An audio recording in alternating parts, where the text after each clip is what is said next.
Amis sportifs, amis fans de foot, bienvenue dans votre émission Café Foot. Aujourd'hui, ce quatrième numéro de Café Foot sera largement dominé par le match international amical Sénégal-Mali du 5 mars prochain et la Ligue 1 sénégalaise. Donc, désormais, votre émission Café Foot sera deux parties maintenant. La première partie sera en français et la deuxième partie sera en Wolof.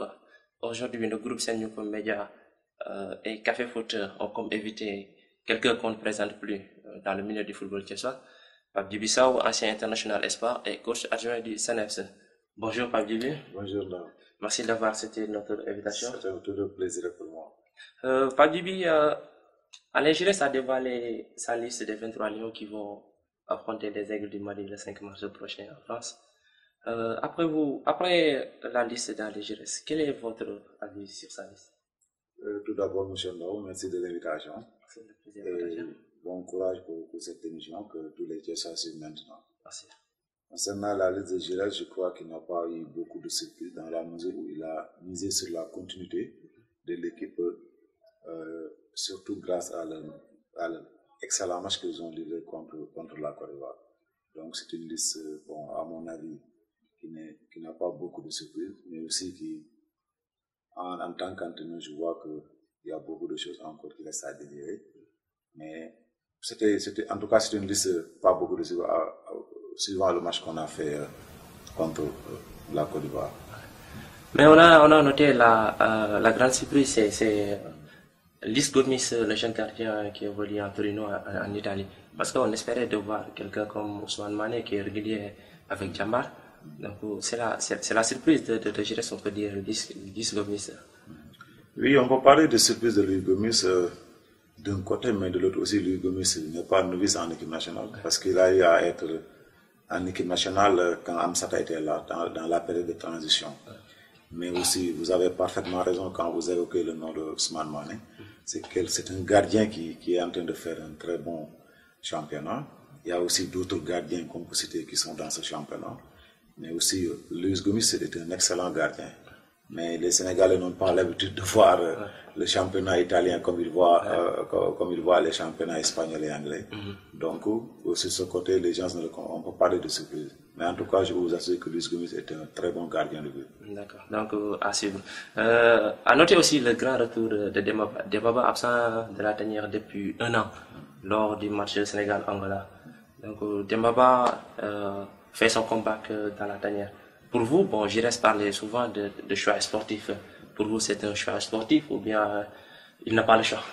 Non, pour vous parler sincèrement, le retour de Demba, c'est pas un choix sportif parce que je crois que Giresse nous évoquait tantôt que c'était un problème lié à son manque de compétition. Mais présentement, c'est devenu beaucoup plus pire. Donc, si on nous parle de choix sportif sur le cas de Demba, non, honnêtement, je n'y crois pas.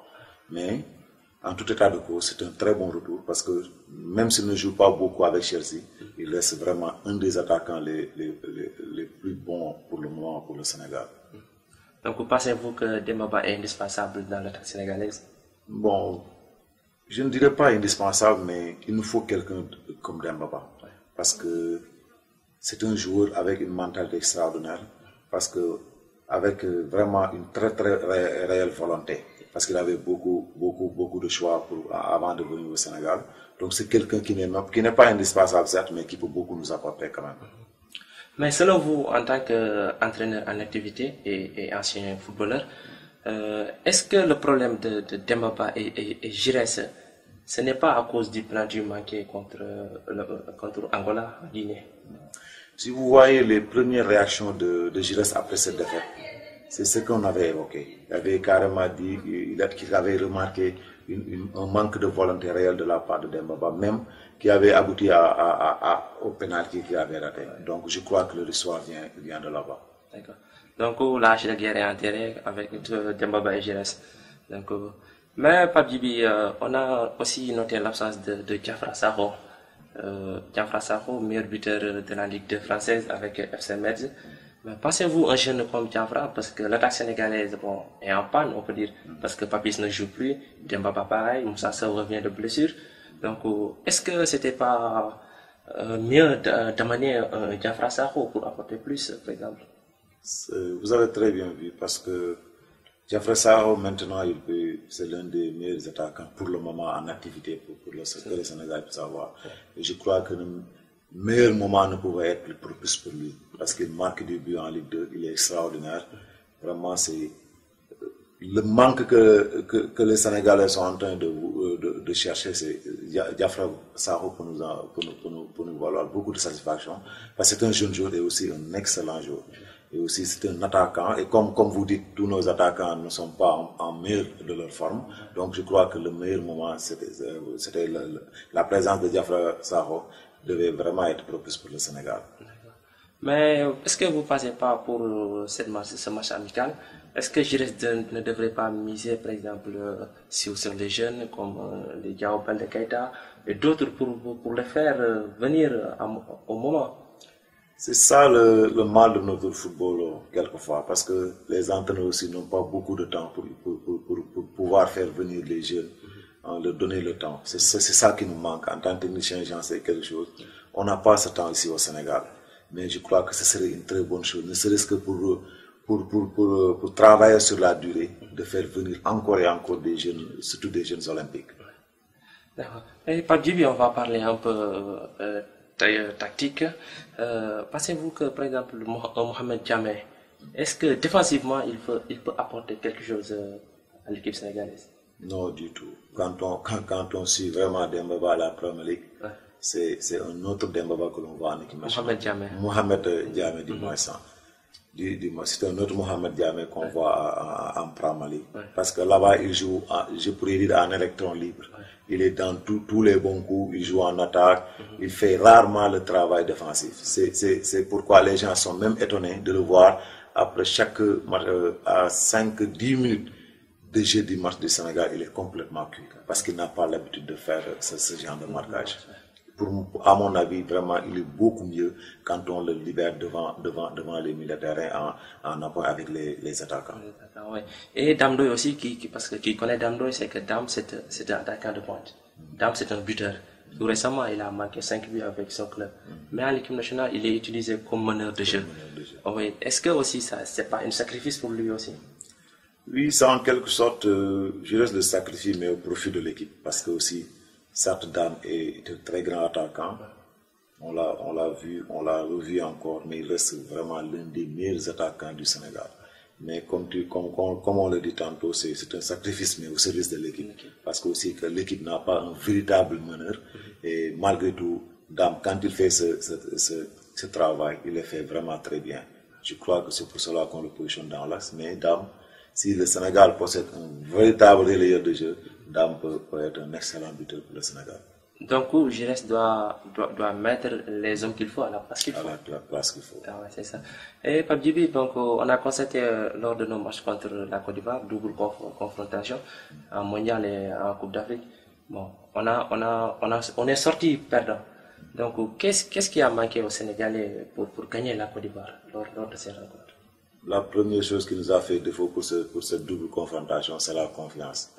Parce que vraiment, on n'était pas à 100% sûr qu'on pouvait battre la Côte d'Ivoire et on a perdu les 2 matchs lors du premier match. Mais au cours du cycle final des deux rencontres, c'est-à-dire après notre élimination, il y a eu beaucoup de regrets. Parce que ce qui nous a réellement manqué, c'est une volonté manifeste de montrer aux Ivoiriens qu'on pouvait les battre.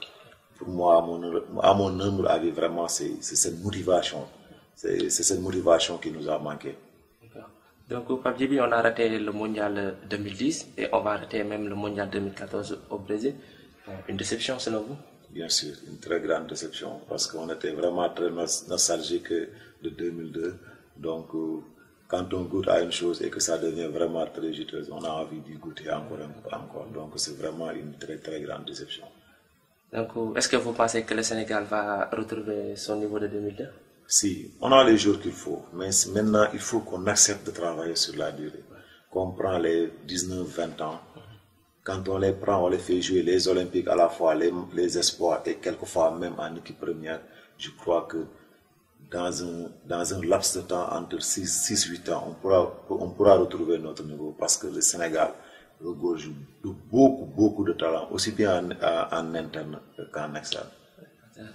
Donc, merci Pape. C'est les questions concernant pour l'équipe nationale. Donc, je vais vous donner, chers téléspectateurs, les résultats de la 11e journée de Ligue 1. Diambar a fait match nul contre Port 0-0. Olympique d'Angor a battu Trekunda 1-0. US Wakam a gagné à domicile de Yego 1-0. Et Yaraf s'est incliné devant Nyaritali 3-2. Sadembour a gagné Casasport 1-0 à domicile. Et Linger a gagné à Pekin à domicile 1-0. Sneyor Dik ont fait match nul 2-2. Et le meilleur buteur de la Ligue 1, c'est Ibrahim Diop de Jaraf grâce à son doublé. Et là, Adam Mbaye d'AS Pekin avec 5 réalisations. Donc le classement occupe toujours la première place avec 20 points, suivi de AS Pekin 19 points. Iso occupe la 3e place avec 19 points. Et le tenant du titre Diambar traîne à la 4e place avec 16 points. La relégation, c'est Casasport et Yogo. La nationale, on a joué Kayor Foot a battu Yakar 2-0. Grand Yoff a battu Israël 3-0. Atlantique Walidan, l'Antique a gagné 2-0. Darussalam, TSFC ont fait match nul 0 partout. J'ai Fatigue. J'ai battu 2-0 et la vieille dame occupe la première place de son pool. Dagana Étoile Lusitana, Dagana a battu 2-1 et Bambouk Zik Inter 2-0 en faveur de Bambouk. Donc c'est la fin de la première partie. Tout de suite la deuxième partie.